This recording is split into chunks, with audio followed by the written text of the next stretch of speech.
note as we come back into session that Councilmember Polinsky has left the meeting. Thank you. Okay, where are we? Now to Agenda Bill 4713, a resolution, amendments to Resolution 1053 regarding contract and agreement thresholds and procurement policies. David? Thank you, Mayor, Council. As we discussed it during council comments last week, you requested that we bring forward a resolution that would amend a previous resolution, which is Resolution 1053, which you passed previously, establishing thresholds for delegating certain contract and agreement authority to the mayor. And so in your packet, you have a proposed resolution that indicates your desire to make amendments to existing Resolution 1053. And then the actual Exhibit A and Exhibit B to that resolution, we have stricken anywhere it references the threshold, which is $40,000 on a number of the different items, specifically item A for professional service contracts and agreements, item B for maintenance and service contracts, C is lease agreements. It's not applicable to item D, interlocal agreements. In the public works project, item E, stricken the $40,000 for projects that are not identified in the budget but have retained the language. When you specifically budget a project very precisely, that would be there. And then all the other ones have that. If there's a monetary involved, stricken the $40,000, there's a blank space for the council in their action tonight, if you so choose, to amend this resolution to specify an amended threshold. And then whatever you specify would just be subsequently put into the chart, which is the second exhibit, and it's just for reference.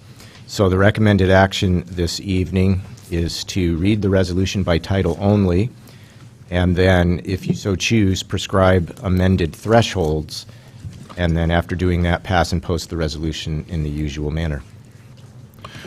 Mr. Mayor, I ask unanimous consent that we read the resolution by title only.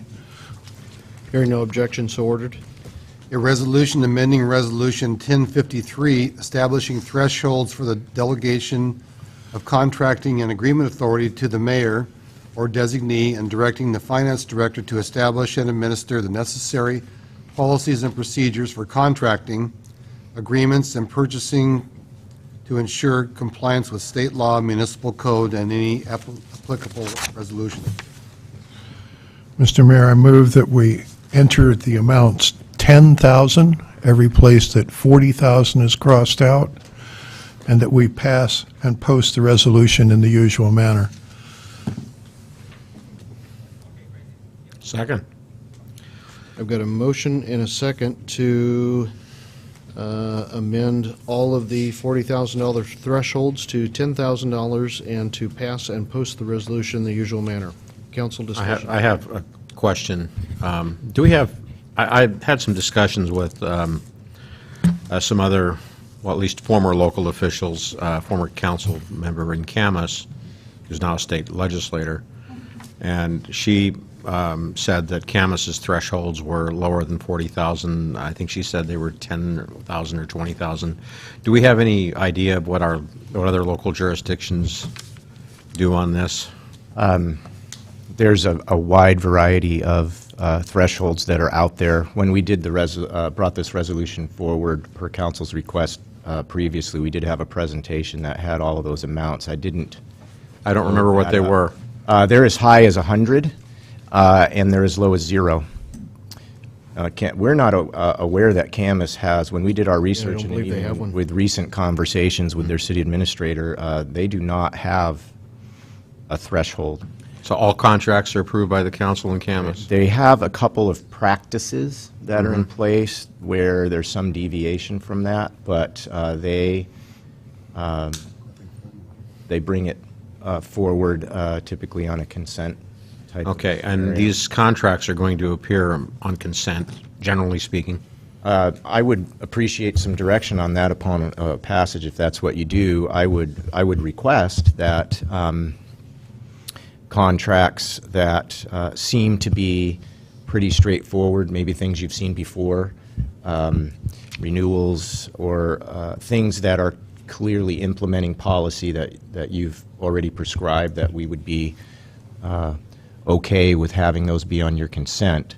The question would be, do you want us to workshop them with you first, or just have them show up on consent with a thorough staff report? Then if you have questions, certainly you could pull it, and then we would discuss it.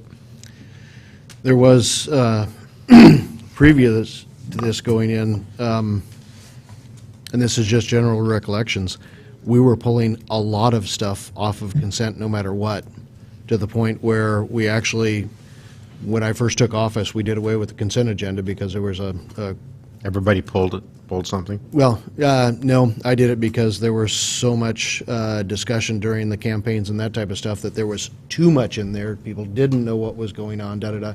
So for 6 months, 7 months, we went ahead and pulled those 9 months. When we went back to putting them together, we were pulling so much off of there. I actually went back to the staff and said, I'm thinking maybe we would save time by not doing a consent agenda anymore. There's so much of it coming off of there for Right. discussion that why are we doing this? Right. So, Well, my view would be a contract that in the judgment of staff is routine, however you choose to interpret that word. I have my own idea what it means, that we don't need a workshop, and it can be on consent with a thorough staff report. Seems eminently reasonable to me. I agree. Thank you. Now, could I ask, bring up something that's kind of remotely more than remotely connected to this? Public agencies have public bidding laws they have to comply with. Under state law, they're only required to comply with them for public works, not for supplies, procurement, things like that.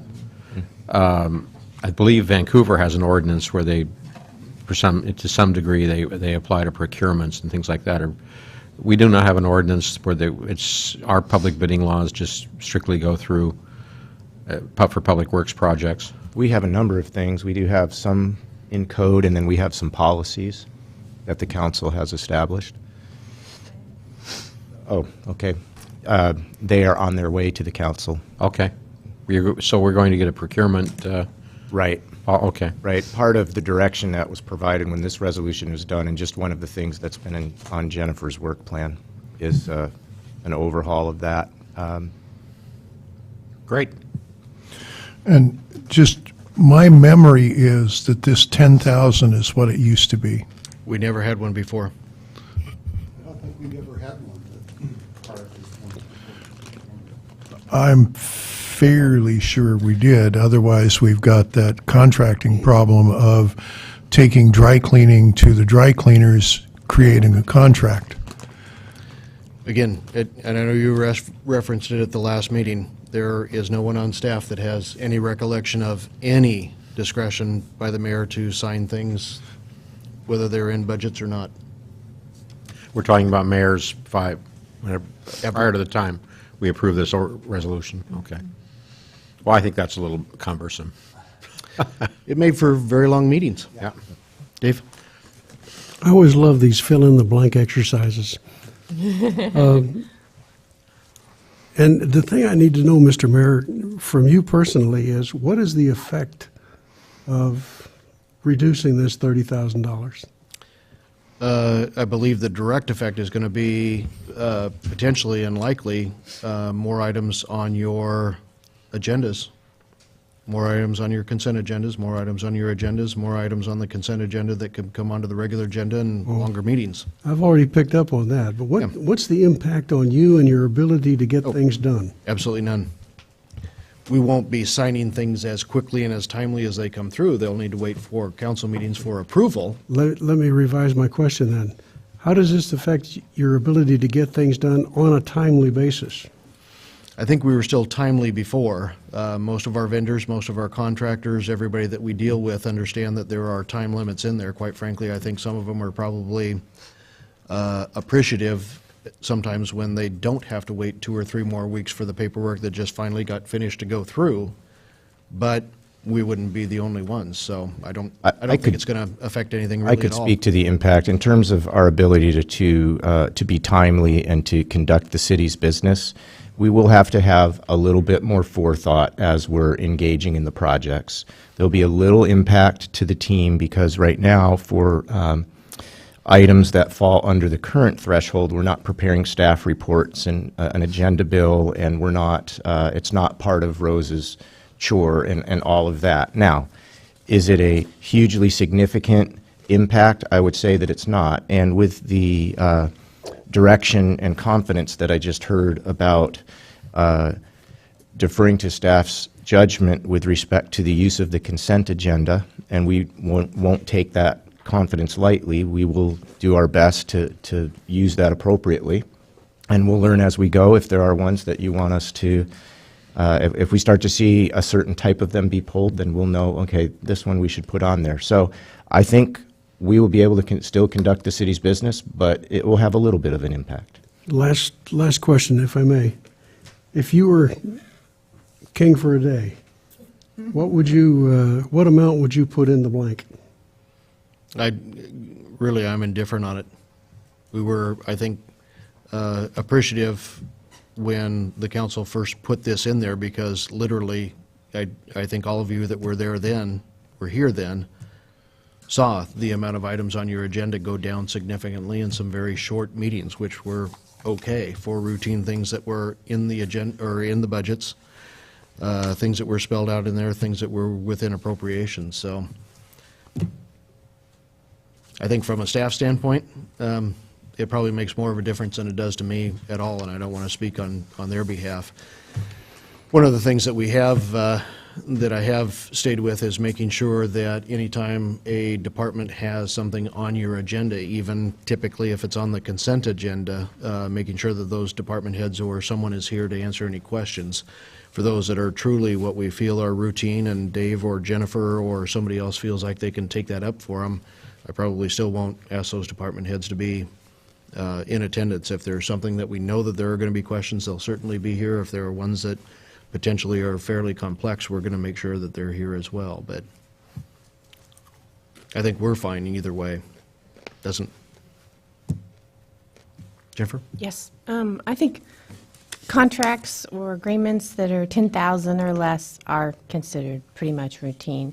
Anything over 10,000, and I think, potentially we raised it to a little bit too high of an amount and realized pretty quick that we really weren't getting to see how money was flowing out of the city as often as we did before. And, we had looked at every contract and, potentially debated, as far as the merit of a contract or specifics of a contract, and I thought that was a good thing.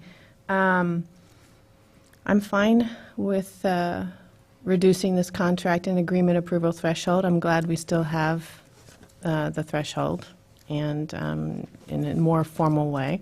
And I'm perfectly fine with the items being put on the consent agenda because at least they're there. We have the paperwork that goes with them, within our packet for the meetings, and we can pull them if we so desire to discuss them or debate them or ask lots of questions. And I support going back to the previous way of doing things. Clarification, the previous way is, We wouldn't be going back to a previous way either way. Well, it's going back to bringing It's more closer to the of the previous way. contracts back to. I have to concur with Councilman Greenlee. I remember that we did, when Nabil Shah was the former city administrator, there was some sort of a maximum amount that they could sign for. I don't think it was anything formal. I don't recall it. Might not have been formal. I don't know if we had a threshold. Oh, well, hang on. No, there was one that Nabil signed that the council, something with the port. There was a sponsorship, there was an advertisement, there was something that was $1,200 that he got spanked pretty severely for. I think the cleaning deal is that, we didn't consider that to be a formal contract. It was looked through our payables and approved that. I didn't remember that until you mentioned the bill. But Anyway, I basically agree with Jennifer. I think the purpose here is mostly to have the council be better informed about what's going on in our city. As someone pointed out to me, actually several people have pointed out to me, if you want to know what's going on, follow the money. any other comments? Okay, I've got a motion and a second to drop the threshold to $10,000 and pass and post the resolution in the usual manner. All those in favor? Aye. Opposed? Motion carries. Thank you. The other items, council, I'm going to give you, the staff and myself are going to give you some options in regards to department budgets, police, public works, other, finance. Jennifer, if you want to keep that one in there, second quarter update and the 2014 preliminary revenue and expenditure estimates of the budget. Staff tells me that we can, if you care to, because of the lateness of the hour, we can postpone any or all of those to the following meeting, and we will still make timelines as are prescribed under statute. I move we postpone. Up to you whether we go through those now or we put them onto the next Second. agenda. Yeah, I'm fine with that, especially since so many of these things were posted so late that I haven't had a chance to even look at them yet. So the opportunity to look at them and go through them would be much appreciated. Dave? Can we make an exception for the police on that? You want to go ahead and go through his? I'd love to see it. Subject to being overruled by my colleagues. I don't object. I'm fine with that as well. Chief, would you like to go through your budget? Go home. You want to go home? I want to go home. You'll be quick. Yeah.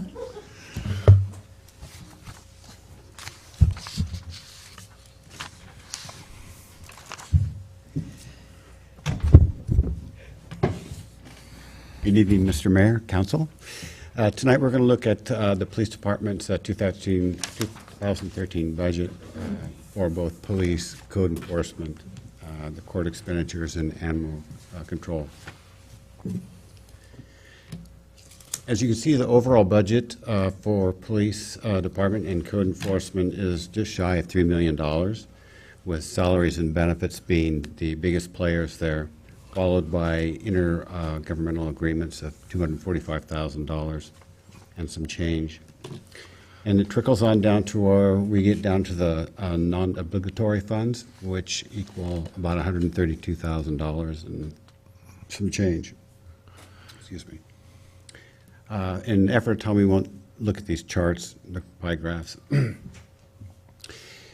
Getting down to the non-obligatory budget for police and code enforcement of $132,375. That's made up of supplies and small tools taking the biggest hit, followed by repairs and maintenance at $33,000, and professional services coming in just under $20,000. The rest of it, travel, training, uniforms, communications, make up the bulk of that fund. So, can I interrupt real quick? Does that include the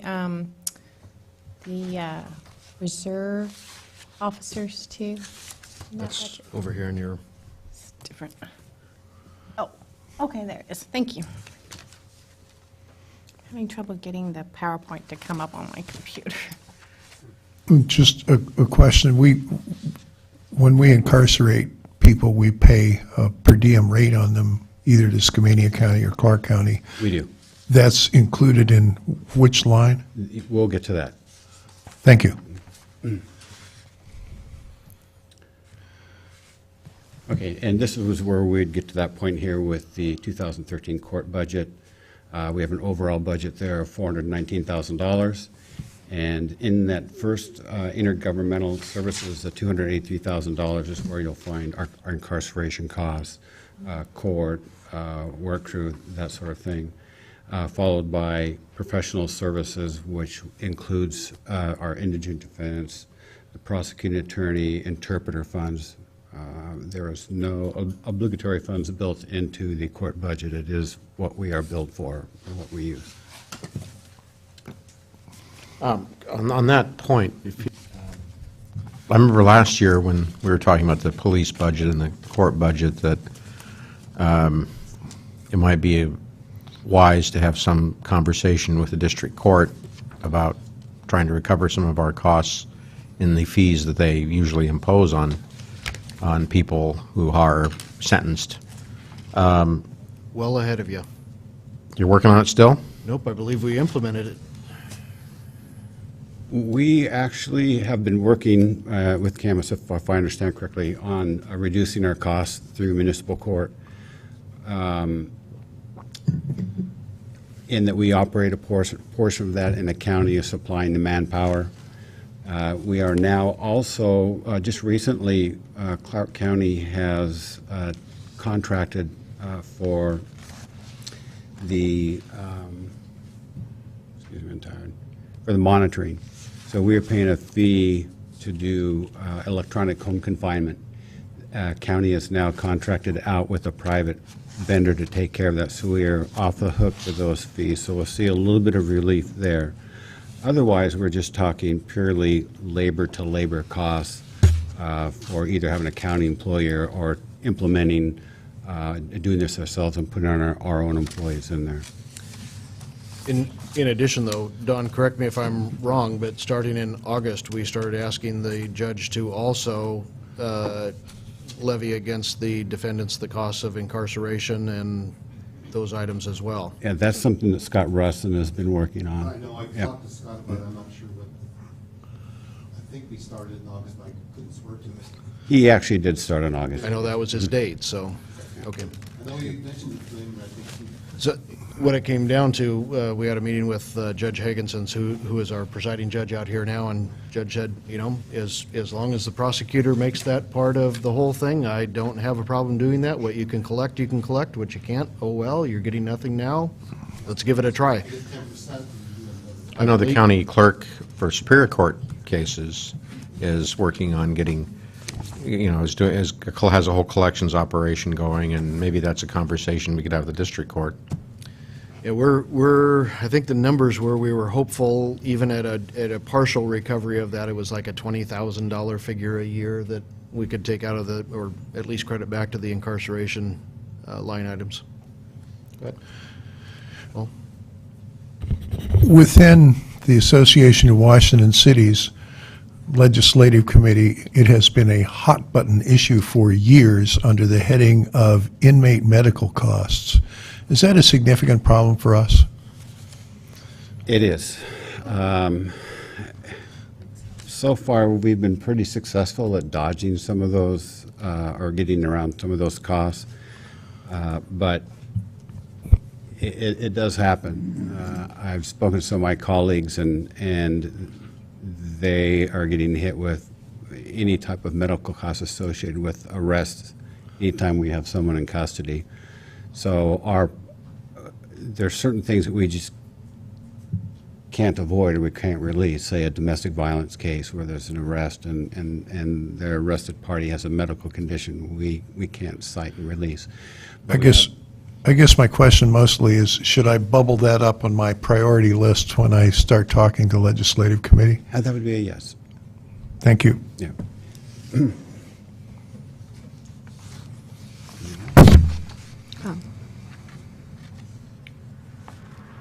Okay. For animal control, their overall budget is a little over $200,000. Most of that consists of salaries and benefits. When you go down to their non-obligatory funds, that's the next biggest chunk of change at $31,920. And under that, most of that is used up in professional services through West Columbia Gorge Humane Society for the boarding care of the animals. A small amount, $4,000 for repairs and maintenance, supplies, uniforms, and equipment. This year, We purchased new software that will help us manage the kennel a little more effectively. And then the rest of it has to do with communications and training for the animal control officers to keep up their certifications.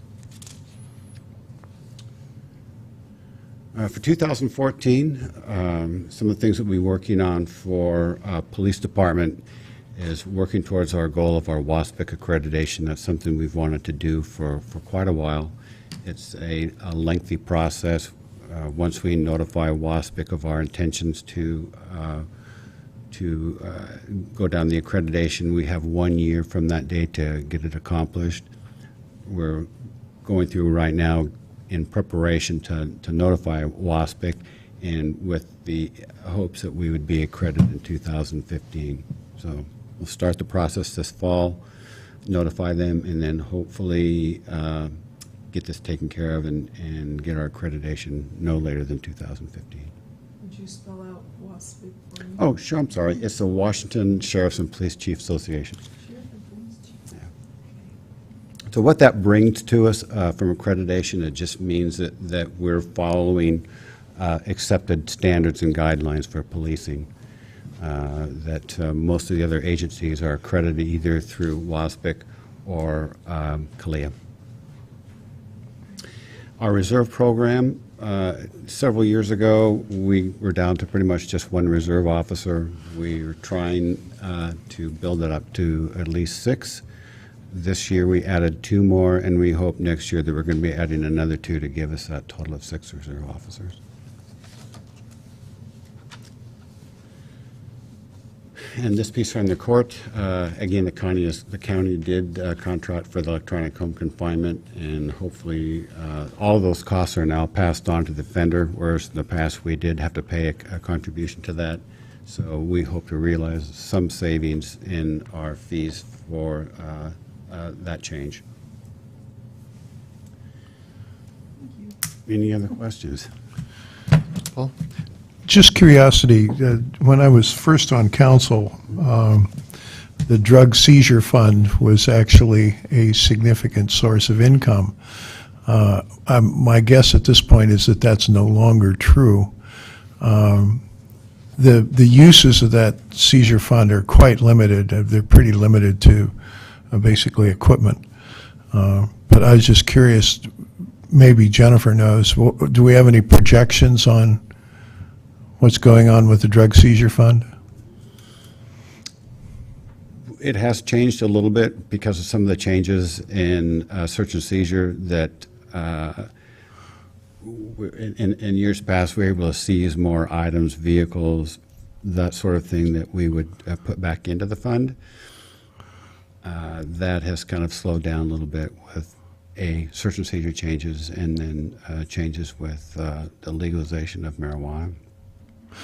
Well, for example, in '06, I think we actually busted 2 meth production facilities within the city, and it's been a long time since that's happened. Actually, we're not seeing like meth houses like we used to, so that has kind of gone away. There's still other problems, other issues. As you know, Dingo is retiring. We have another dog coming on that will also be narcotic trained as well as trained for patrol duties. But we still get monies coming into that fund. There's still seizures. Even though things may not be as active in Washougal, our handlers participated in a drug raid that took place about 2 weeks ago. It was in the paper where they assisted the FBI and other agencies. So we'll see some proceeds from that arrest into our drug fund. Thank you. And traditionally, that fund we haven't used, I don't believe, so much on equipment. It was mainly the overtime for the officer and the dog handler and covering those costs out of there rather than through salary and payroll. We do run some of our canine associated training through the drug fund, and we also have purchased some equipment. Jennifer was pretty tight with me on that, so I try and run things through her before I go out and do that. But it's my understanding if it's drug-related or used for fighting drugs, that we are authorized to use those purchases for that. Enhancement of drug and enhancement is the key word. So she's The enhancement of what? Of the drug enforcement, Okay. not the drug usage, drug enforcement. Other questions for Chief Mitchell? Thank you. Thank you. Council, if I could get if someone would be so kind, a motion and a second in regards to tabling the other budgetary items to October 14th. Second. Third. We've got a motion and a second. Any council discussion? Dave? Thanks for taking on the police one tonight. You bet. Any other comments, questions? All those in favor? Aye. Opposed? Motion carries. Earl, any last comments? Have a nice evening. Thank you. Under Mayor's report, I've got just two quick items. We've already covered the Port Trail and Recreation meeting tomorrow afternoon. We also, just a reminder, we do have our town hall meeting this Saturday from 9 to noon up at Washougal High School. We're in the Commons area. Okay. So not the Performing Arts Center, the Commons area. And then we do have some posters that are going up in City Hall in regards to the Oktoberfest at Amnesia, which is October 4th and 5th, Friday and Saturday. So you'll see some activity on those going up. Items from council members. Brent? No, nothing. Paul? Just very briefly, I'll be up in SeaTac for a 2-day Board of Trustees meeting for the Association of Washington Cities Employee Benefits Trust. See if what we can do to hold down costs even further. And then the week after, I'm up in Linwood for 2 days for the Healthy Worksite Summit. And I just wanted to remind that I think we do have an executive session coming up. Mm-hmm. Thank you. Joyce? Yeah. Jennifer? Nope. Dave? Public safety, I'm sorry? I'm sorry. I just got to it, sorry. At noon on October 6th, there will be a blessing of the animals in downtown Washougal. St. Anne's Episcopal Church does it every year in honor of St. Francis of Assisi. So bring your pets. My two 17-year-old cats. Yes, we have cats, dogs. Shannon brought her birds last year. We have lots of different My kinds cats of are animals. Presbyterians. I think somebody brought a horse. Anyway, it's fun. Dave? Just briefly, the Public Safety Committee meeting was canceled this month. We had one of the 3 council members in Florida, another in Hawaii, so we had to cancel the meeting. We'll do it again next month, third Monday. Connie Jo? I am a grandmother. Would you like to put her picture up? I started to email it to you, and I thought you'd probably laugh at me. Her name is Tessa Connie Sue, just in case you want to know. Named after me and the other grandma. That's all I have. Thank you. Okay. With that, we will move to executive session in regards to personnel and litigation. I'm going to call it 10 minutes. 10 minutes, possibly 15, hopefully closer to 10. Say 10. No action to follow.